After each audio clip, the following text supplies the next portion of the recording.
Fala aí, Rodriguinho, como é que tá aquela varoa lá que você tava orando pra namorar? Ah, você sabe que eu não fiz muito tipo dela, né? Ela falou que eu pareço um batata, mas como a Bíblia diz, né? Deus escreve certo por linhas tortas. Tá maluco, ô doidão? Onde tá escrito na Bíblia que Deus escreve certo por linhas tortas? Você tá maluco? Você tá maluco? Você é moleque. Você é moleque. Falando nisso, passa o álcool em gel na sua mão, que você deve estar com coronavírus até no cérebro pra ficar falando besteira, né? Doidão. É isso aí, galera. Vamos às frases que muita gente fala que está na Bíblia, mas que na verdade não está.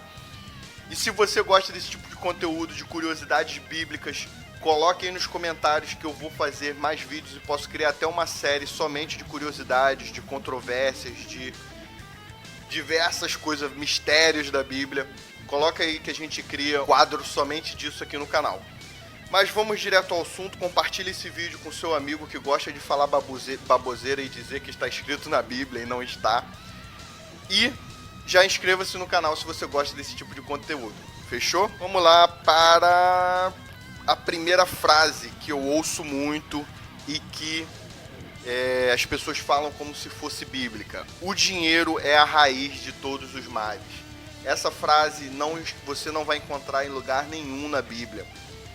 Ah, mas Rodrigo, meu pastor já falou isso. Provavelmente ou ele falou uma frase diferente ou ele interpretou um versículo de forma diferente. Qual é o versículo que mais se aproxima dessa frase? Ele está lá em 1 Timóteo 6, versículo 10. Pois o amor ao dinheiro é a raiz de todos os males. Algumas pessoas, por cobiçarem o dinheiro, desviaram-se da fé e se atormentaram com muitos sofrimentos.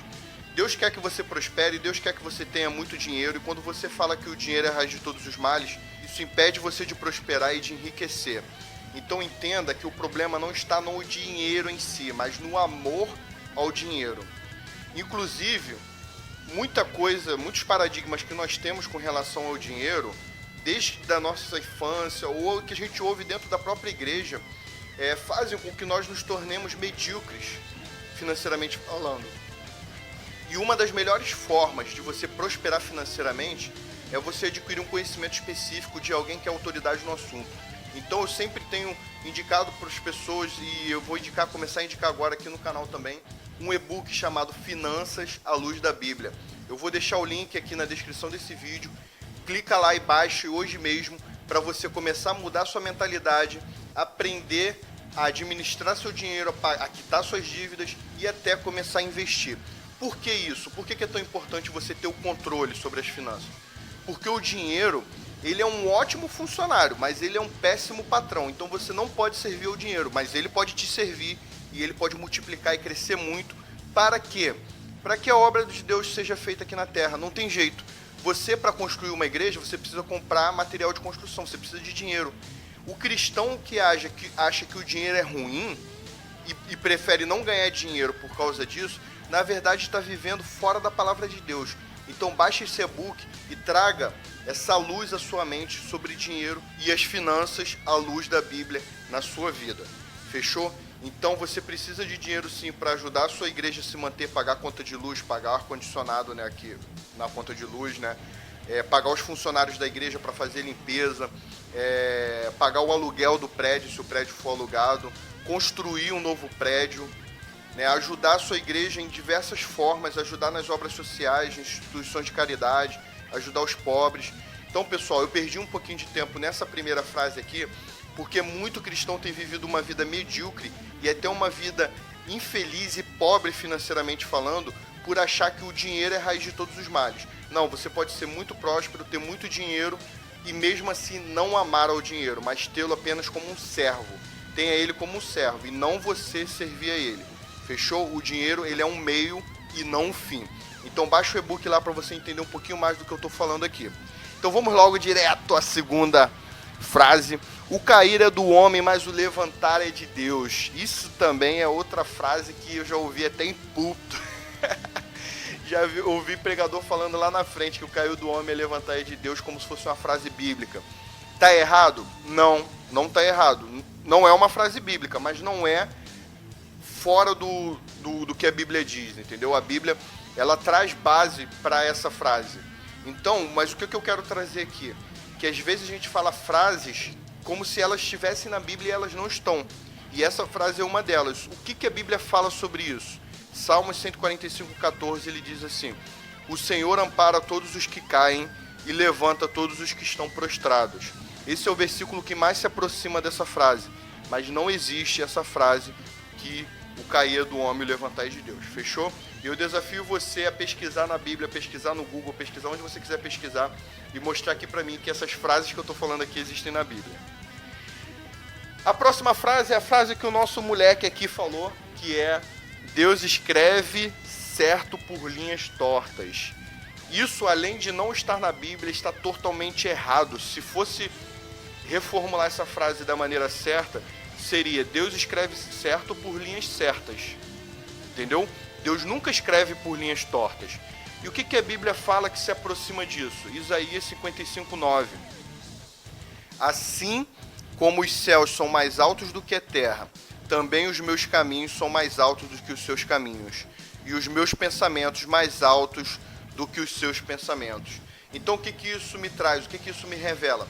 Que os nossos pensamentos, os nossos caminhos não se aproximam dos caminhos de Deus. Por isso, muitas vezes, nós achamos que o que Deus está fazendo na nossa vida está sendo escrito, uma história certa, por linhas tortas. Sendo que, na verdade, o que está sendo escrito é certo com linhas certas. O que muitas vezes é nós desobedecemos alguns princípios da palavra, sofremos as consequências por isso. Não é Deus castigando, mas as consequências vêm por nós desobedecemos os princípios da palavra. E nós achamos que Deus está escrevendo com linhas tortas, mas na verdade não, nós mesmos entortamos as linhas das nossas vidas, né? Então preste atenção nisso. Próxima frase: quem não vem pelo amor, vem pela dor. Muita gente, eu já ouvi muito crente falando isso como se isso fosse bíblico. Isso não está na Bíblia. Em 2 Coríntios diz assim, 2 Coríntios 7, versículo 10: a tristeza, segundo Deus, não produz remorso, mas sim um arrependimento que leva à salvação. E a tristeza, segundo o mundo, produz a morte. O que ele está falando aqui? Que pode sim a tristeza ser segundo Deus, né? Ele diz aqui: a tristeza, segundo Deus, não produz remorso, mas arrependimento. Então o Espírito Santo, a Bíblia fala também que o Espírito Santo convence do pecado, da justiça e do juízo. E esse convencimento pode vir através de uma dor, de uma tristeza, né? Vamos usar a palavra que está exata aqui no versículo. Pode vir através de uma tristeza. Então muita gente acha que aquela pessoa só se aproximou de Deus porque o pai dela faleceu. Então ela não veio no amor, veio pela dor. Não está 100% errado, mas isso não é bíblico, tá? O que diz aqui é que a tristeza, segundo Deus, não produz remorso, mas sim um arrependimento. Então muitas pessoas sim vão passar por alguma tristeza para se arrepender, mas é sempre pelo amor, né? Mesmo que essa tristeza seja causada por dor, Deus permite para que essa pessoa se volte para Ele, se arrependa, porque Ele ama essa pessoa e Ele quer ter essa pessoa próxima a Ele. Vamos para a próxima. Quinta frase que muita gente diz como se fosse bíblica: o pouco com Deus é muito. Você com certeza já ouviu essa frase, hein? E o que a Bíblia fala sobre isso em Provérbios 11, 24? Há quem dê generosamente e vê aumentar suas riquezas. Outros retêm o que deveriam dar e caem na pobreza. Então, o que a Bíblia diz é que você vai dar generosamente e as suas riquezas vão aumentar.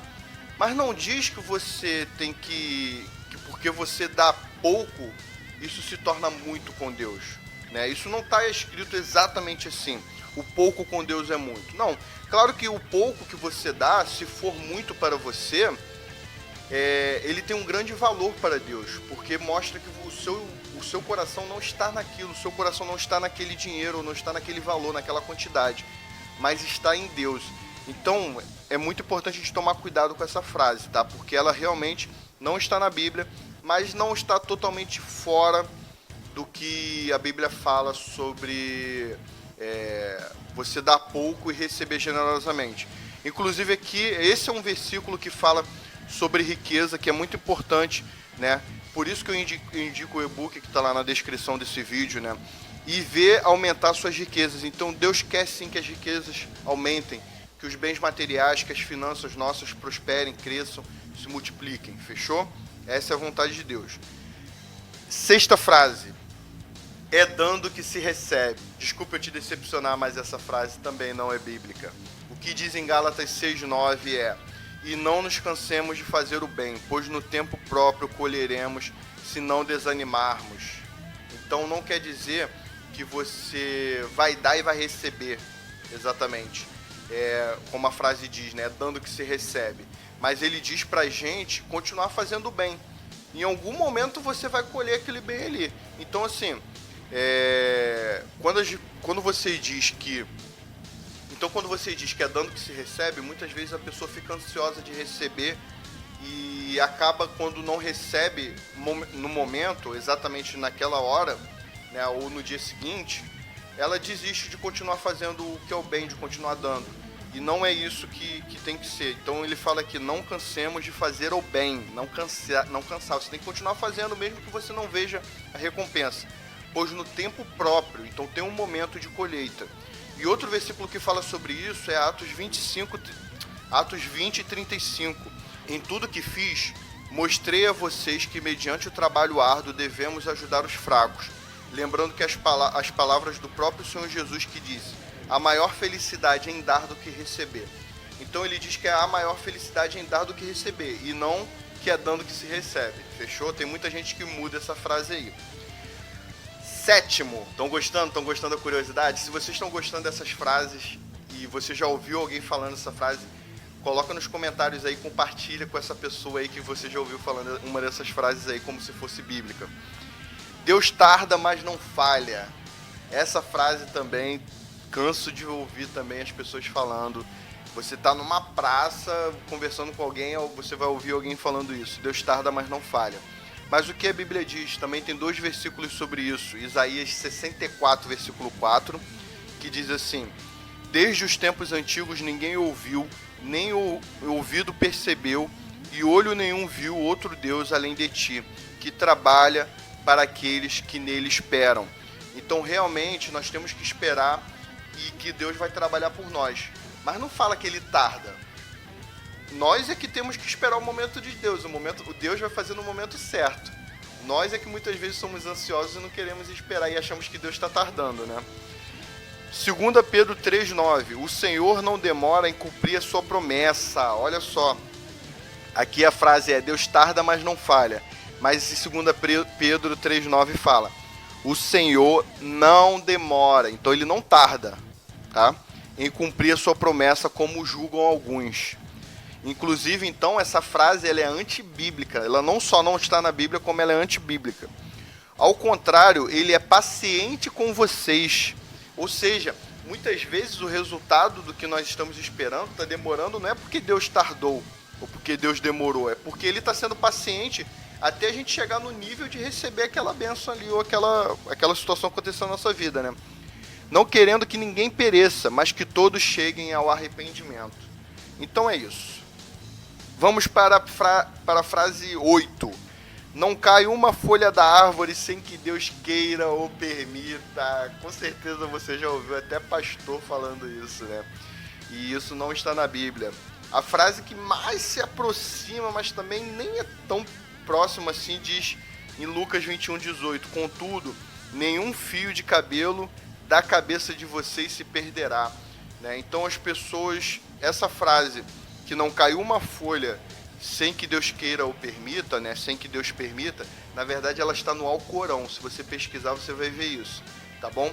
Então, eu acredito que tudo que acontece é sob o conhecimento de Deus, mas muita coisa que acontece não é o que Deus quer. Deus gostaria que todos fossem salvos, Deus gostaria que houvesse paz na terra, mas pelas escolhas do próprio homem isso não acontece. Então, não existe essa frase: não cai uma folha da árvore sem que Deus queira ou permita, né? Não existe isso na Bíblia. Outra frase, 9. Esforça-te e eu te ajudarei. Essa frase não existe na Bíblia. Jeremias 17:10 fala assim: eu sou o Senhor que sonda o coração e examina a mente para recompensar a cada um de acordo com a sua conduta, de acordo com as suas obras. Então Deus nos recompensa de acordo com as nossas obras, com a nossa conduta, inclusive com o nosso esforço? Sim, mas essa frase, esforça-te e eu te ajudarei, não saiu da boca de Deus. Pode sim ter uma base bíblica que, como essa aqui de Jeremias 17:10, que confirmem isso, que Deus realmente vai nos ajudar conforme nosso esforço, conforme as nossas obras. Mas essa frase Deus não falou: esforça-te e eu te ajudarei. Jesus é o médico dos médicos, é a frase 10. Quantas vezes você já ouviu isso? Porque eu creio que a pessoa fulano de tal vai ser curado porque Jesus é o médico dos médicos.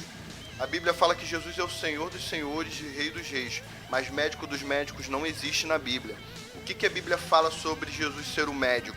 1 Pedro 2,24 ele diz assim: ele mesmo levou em seu corpo os nossos pecados sobre o madeiro, a fim de que morrêssemos para os pecados e vivêssemos para a justiça. Por suas feridas vocês foram curados. Então, o que fala aqui que realmente pelas feridas de Jesus nós fomos curados, mas que ele é o médico dos médicos, não fala. Ele até é o médico dos médicos, mas não fala essa frase literalmente. Outra frase que fala sobre Jesus como médico, Jesus foi para a Galiléia, em Mateus 4:23. Jesus foi para a Galiléia, ensinando nas sinagogas deles, pregando as boas novas do reino e curando todas as enfermidades e doenças entre o povo. Então Jesus pode se curar uma pessoa que foi desenganada pelos médicos, mas essa frase, Jesus é o médico dos médicos, não existe na Bíblia. Essas duas últimas frases aqui eu vou falar como bônus, que eu não ia falar elas, mas eu acabei lembrando na hora que eu estava aqui fazendo o vídeo, que é: Saulo virou Paulo. Eu já ouvi isso muitas vezes. Porque depois que Saulo virou Paulo, porque Paulo, quando era Saulo, esse tipo de coisa. Então, o que a Bíblia fala sobre Saulo virou Paulo? Na verdade, ele tinha dupla cidadania. Paulo, ele era judeu, mas ele tinha cidadania romana. Então, Saulo, em Atos 13:9, fala assim, então Saulo, também chamado Paulo. Ou seja, é como se você fosse brasileiro, tivesse uma cidadania americana e fosse chamado aqui no Brasil por um nome e nos Estados Unidos por outro nome. Então Saulo, também chamado Paulo, cheio do Espírito Santo, olhou firmemente para Elimas e disse. Aí tem o restante lá, mas não vou ler aqui, porque o interessante aqui é a questão do nome, Então esse versículo está em Atos 13, versículo 9. O outro momento que fala sobre essa questão de Paulo ter a dupla cidadania.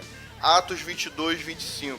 Enquanto amarravam a fim de açoitá-lo, Paulo disse ao centurião que ali estava: vocês têm o direito de açoitar um cidadão romano sem que ele tenha sido condenado?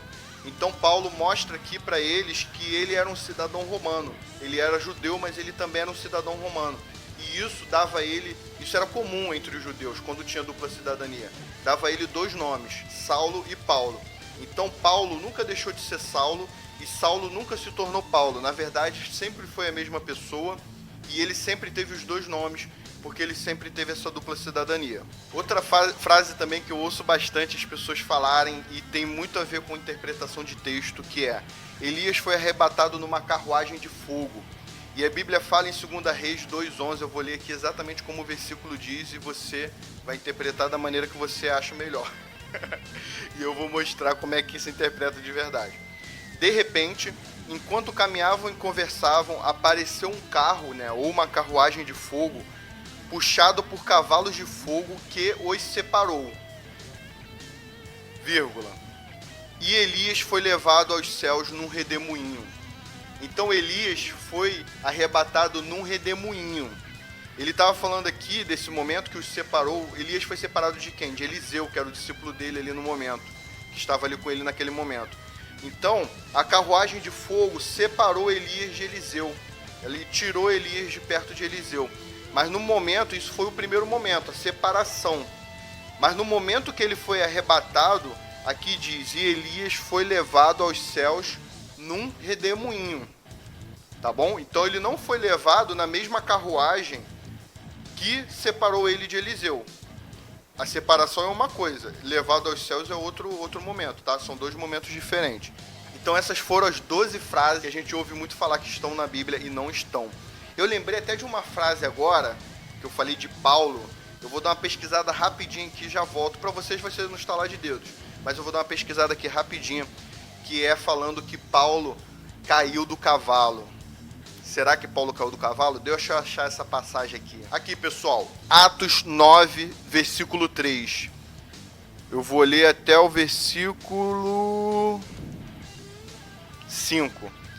Mas leiam esse capítulo todo que vocês vão perceber que não tem cavalo nessa passagem. Em sua viagem, quando se aproximava de Damasco, de repente brilhou ao seu redor uma luz vinda do céu. Ele caiu por terra e ouviu uma voz que lhe dizia: Saulo, Saulo, por que você me persegue? Saulo perguntou: quem és tu, Senhor? Ele respondeu: eu sou Jesus, a quem você persegue. Então aqui diz que ele caiu por terra e ouviu uma voz que lhe dizia. É muito interessante que ele realmente caiu por terra. Ele caiu, né? Só que não fala de onde ele caiu, se ele estava a pé ou se ele estava a cavalo. Então quando alguém afirma que Paulo, o Saulo naquele, né, como ele era chamado naquele momento ali, como eu já falei, né, ele tinha os dois nomes. Quando a pessoa afirma que ele caiu do cavalo, ela está afirmando algo que não está na Bíblia. Porque aqui nesse momento não fala. Inclusive, eu vou descer mais um pouquinho lá. Ó, no versículo 7 e 8, diz assim, ó, os homens que viajavam com Saulo pararam emudecidos, ou seja, tinham outras pessoas viajando com ele. Muita gente, inclusive, cria essa cena, né? Eu já vi até desenho assim, em filme também, como se Paulo estivesse viajando sozinho. Não, ele estava com outras pessoas nessa viagem. Pararam emudecidos, ouviram a voz, mas não viram ninguém. Ou seja, eles ouviram também a mesma voz que Saulo ouviu. Saulo levantou-se do chão e, abrindo os olhos, não conseguia ver nada. E eles o levaram pela mão até Damasco. Ou seja, eles continuaram levando Saulo a pé, pela mão. Então pode ser que Saulo estava vindo andando e quando ele caiu por terra, ele caiu andando, normal, ele não estava num cavalo. Pode ser, isso também é uma especulação.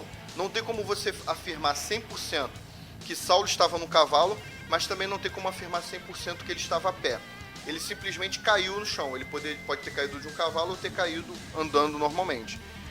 Então isso é mais uma frase aí, o 13ª frase bônus aí pra vocês, né?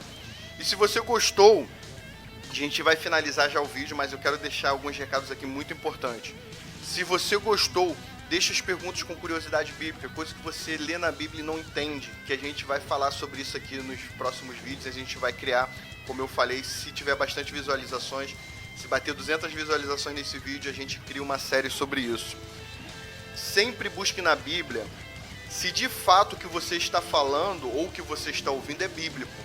A gente ouve coisas às vezes de pastor ou de uma pessoa que está lá no púlpito e a gente acha que por ele estar lá já é bíblico. Não. Às vezes a pessoa fala, inclusive até louvor. Tem louvor que tem coisas que não são bíblicas. Até louvor você tem que buscar na Bíblia se o que está falando é verdade. Falou? Inclusive eu posso fazer uma série também falando sobre o louvor e se vocês quiserem, coloca nos comentários aí. Compartilhe esse vídeo com alguém que você sabe que fala uma dessas frases. Inscreva-se no canal, acione o sininho para receber notificações de todos esses vídeos que eu tenho postado aqui. Deixa o seu like, né? Aquela moral, não tem como... Eu não cobro nada de vocês para passar esse conteúdo aqui, para vocês aprenderem um pouco mais da palavra, mas eu peço somente o like e que você compartilhe esse vídeo aí com seus amigos. Fechou? Obrigadão por assistir até aqui. Viu aí, Rodriguinho? Você falava um monte dessas frases aqui, né? Recém-convertido é esse mesmo. Tudo que ouve acaba falando e acho que é verdade. Mas é isso aí. Tamo junto. Obrigadão por participar, Rodriguinho. Obrigadão pela sua participação. Até a próxima e... fui!